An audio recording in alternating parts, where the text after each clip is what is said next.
Hello everyone. Mohandas Karamchand Gandhi, known to the world as Mahatma Gandhi, was born on October 2nd, 1869 in the small coastal town of Porbandar in the western Indian region of Gujarat. His father, Karamchand Gandhi, served as the chief minister of the local princely state, while his mother, Putlabai, was a deeply religious woman whose devout Hindu practices, including frequent fasting and strict vegetarianism, left a lasting mark on her youngest son. It would be easy to imagine that greatness was visible in Gandhi from childhood, but the truth is nearly the opposite. The boy who grew up in Porbandar was shy, awkward, and unremarkable as a student. He struggled with mathematics, disliked sports, and was so afraid of the dark that he could not sleep without a lamp burning in his room. This early timidity matters because the courage Gandhi eventually displayed on the world stage was not innate.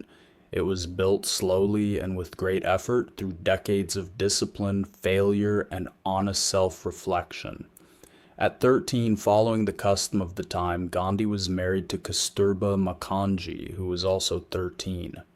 He later described this early marriage with real shame and regret, one of the first of many personal failings he would examine with startling honesty throughout his life. He wrote candidly about his youthful jealousy and desires, including one painful episode in which he was with his wife on the very night his father lay dying in another room, arriving at his father's bedside only after the old man had already passed. Gandhi came to view this as a lesson about how physical desire could distract a person from duty, and the guilt never fully left him. In 1888, at 18, Gandhi sailed for England to study law, leaving behind his young wife and infant son. His decision provoked fierce resistance from the elders of his caste, who declared that crossing the ocean would violate Hindu tradition, and they formally excommunicated him before he even left India. He defied them anyway, a choice that foreshadowed the independent, often solitary path he would walk for the rest of his life. London proved to be a considerable shock. He arrived in ill-fitting English clothing, unfamiliar with British customs, and painfully self-conscious in nearly every social situation. He briefly tried to remake himself into an English gentleman, taking lessons in dancing, violin, and elocution, before abandoning the effort as a failure and turning instead toward simpler, more disciplined living. It was in London, ironically, that Gandhi began seriously exploring his own Hindu faith. Before leaving India, he had promised his mother to abstain from meat, alcohol, and relations with other women, and keeping this vow amid English student life proved to be both a struggle and a turning point. His search for vegetarian food led him to London's vegetarian societies, where he first seriously read the Bhagavad Gita, the scripture that would guide him for the rest of his life. He also read the Bible for the first time, and the Sermon on the Mount deeply influenced his later thinking on nonviolence and forgiveness. Gandhi passed his law examinations in 1891 and returned to India filled with hope, but his homecoming brought a humbling reality. He could not succeed as a practicing lawyer, so overwhelmed by nervousness that during his very first courtroom case he found himself unable to speak. He sat down in humiliation and had to return his fee to a disappointed client. Struggling to build any career in India, he accepted what was meant to be a temporary one-year legal contract in 1893 in South Africa, then a British colony. It became instead the crucible in which the future Mahatma was forged, through repeated and humiliating encounters with racial discrimination. Only days after his arrival, traveling by train with a valid first-class ticket, Gandhi was ordered to move to the baggage compartment because a white passenger objected to sharing space with an Indian. When he refused, he was forcibly thrown off the train and left alone on a cold platform overnight. He later called this the most creative night of his life, a moment when he had to decide whether to return to India in defeat or stay and fight through peaceful means. He chose to stay. Days later, he was beaten by a stagecoach driver for refusing to give up his seat to a European. And in Pretoria, he was kicked off a sidewalk by a policeman simply for walking too close to a white man's path. These humiliations awakened in him both anger and a growing determination to resist the system that governed Indian life in South Africa. What was meant to be 1 year stretched into more than 2 decades.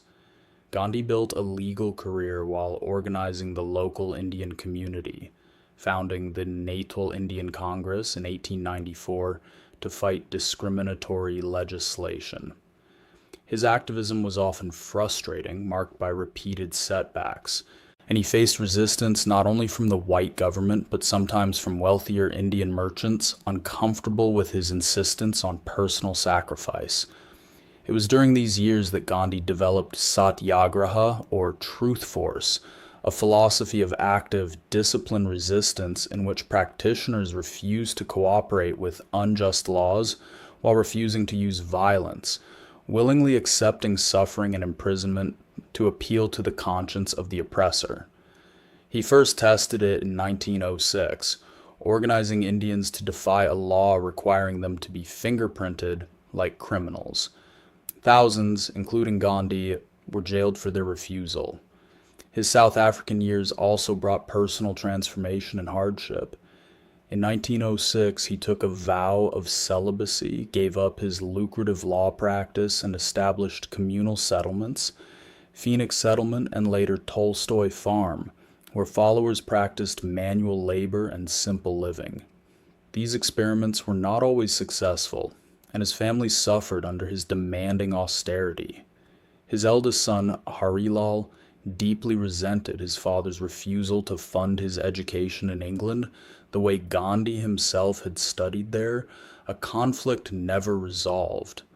Harilal, later converted to Islam in an act widely seen as rebellion, struggled with alcoholism and died estranged from the family shortly after Gandhi's own death. By 1913, Gandhi led a major campaign against a court ruling that invalidated non-Christian marriages, organizing a march of over 2,000 Indian miners and laborers in deliberate defiance of border restrictions. Thousands were arrested, including Gandhi, and the resulting pressure forced the government to negotiate the Indian Relief Act of 1914, a partial victory that proved Satyagraha could succeed against a powerful colonial government. Gandhi returned to India in January 1915, and on his mentor's advice spent a year traveling quietly to understand the real struggles of ordinary Indians before entering politics.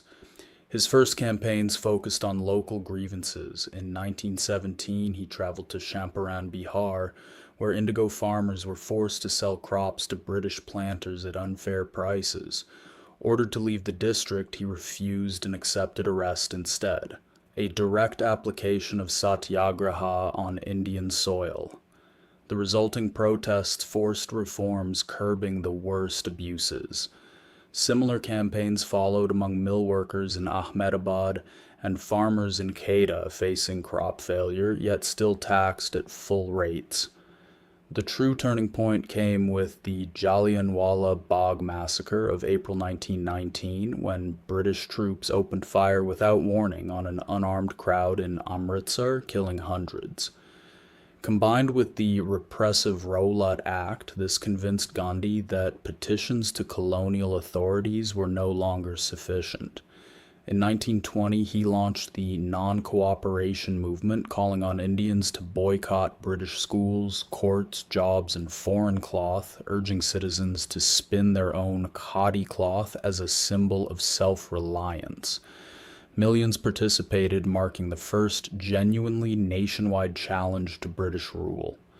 But in February 1922, a violent mob in Chowri Chowra killed 22 policemen, and Gandhi, devastated, called off the entire movement, believing a struggle tainted by violence could never achieve moral victory. The decision cost him support among more militant nationalists and remains among the most debated of his career. Shortly after, he was arrested for sedition, pleaded guilty, and asked for the maximum sentence, receiving 6 years, of which he served about 2 before an early release due to health complications. The 1920s were a period of relative political withdrawal focused on constructive work, promoting hand-spinning, Hindu-Muslim unity, and fighting untouchability, though his renaming of untouchables as Harijans, or Children of God, later drew criticism from leaders like B.R. Ambedkar as inadequate to the scale of the injustice. By 1930, Gandhi returned to confrontation with the Salt March, the most famous episode of his career. Protesting the British salt monopoly and tax, the 60-year-old Gandhi walked 240 miles from his ashram to the coastal village of Dandi over 24 days, his small group swelling into thousands while drawing worldwide press attention. On April 6, 1930, he reached the sea and broke the law by picking up natural salt from the beach. The march ignited nationwide civil disobedience, and the government responded with mass arrests, including Gandhi's own.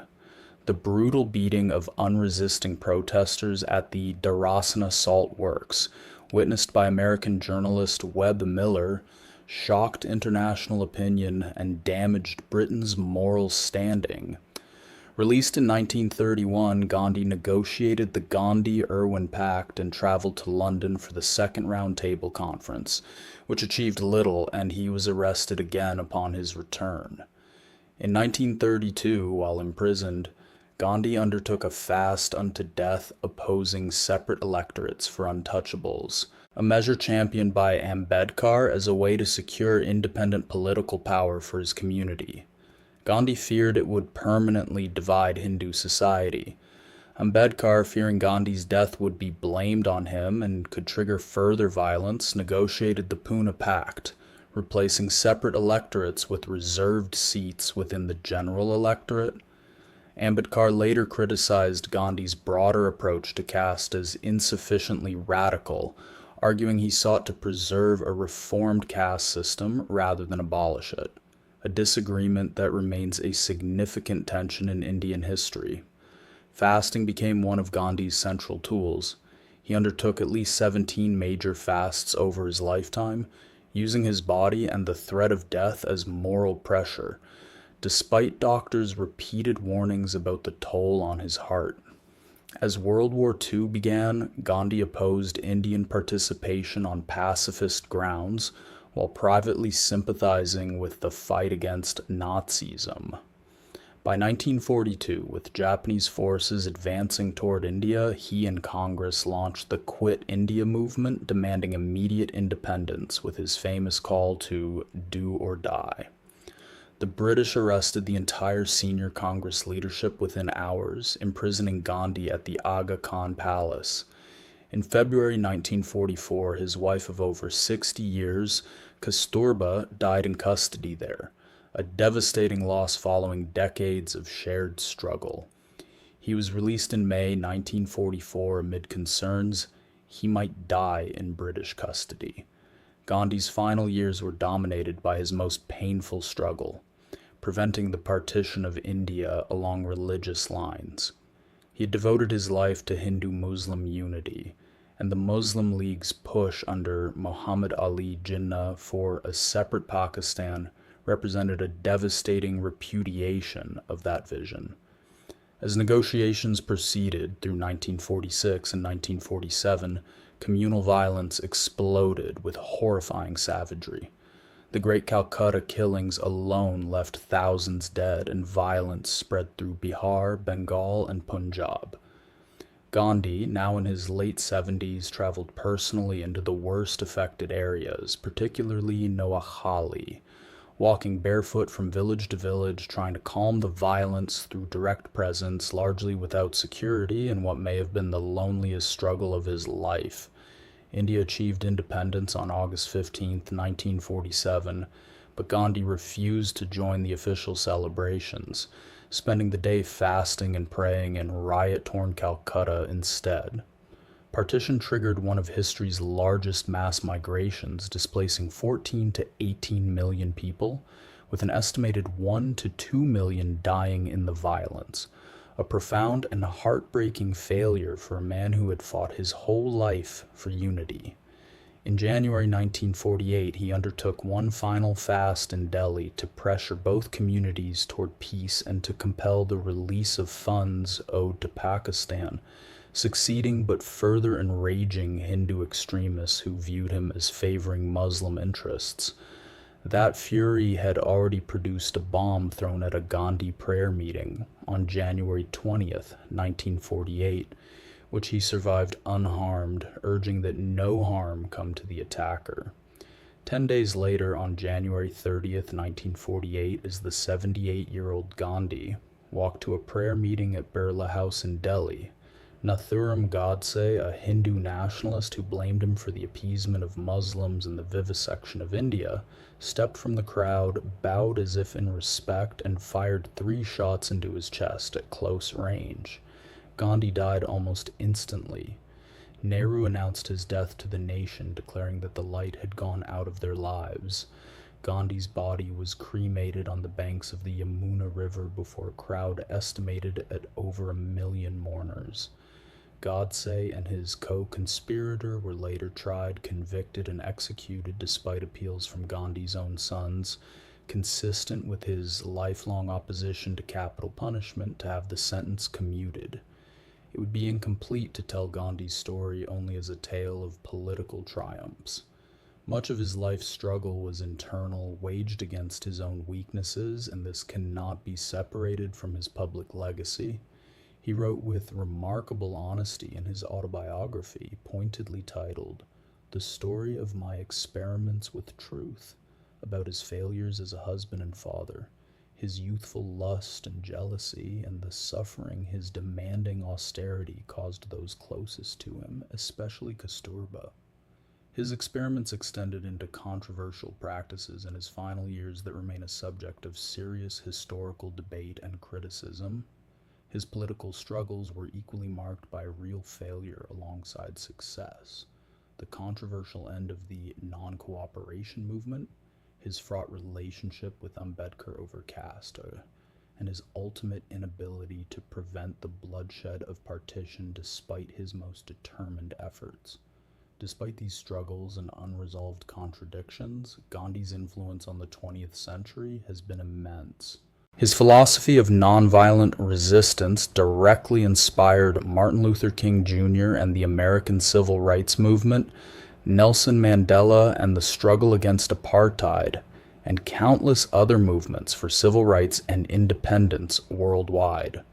India continues to grapple with his complicated legacy, revered as the father of the nation while facing serious scholarly criticism regarding his views on caste, his attitudes during his South African years, and aspects of his personal conduct. What emerges from an honest account of Gandhi's life is not a flawless saint, but something more remarkable. An ordinary fearful boy from a small Indian town who, through decades of struggle against colonial oppression, social injustice, and his own weaknesses, transformed himself into a figure capable of moving a nation and inspiring the world. His life stands as evidence that struggle itself, honestly confronted and persistently endured, can become the very source of extraordinary strength.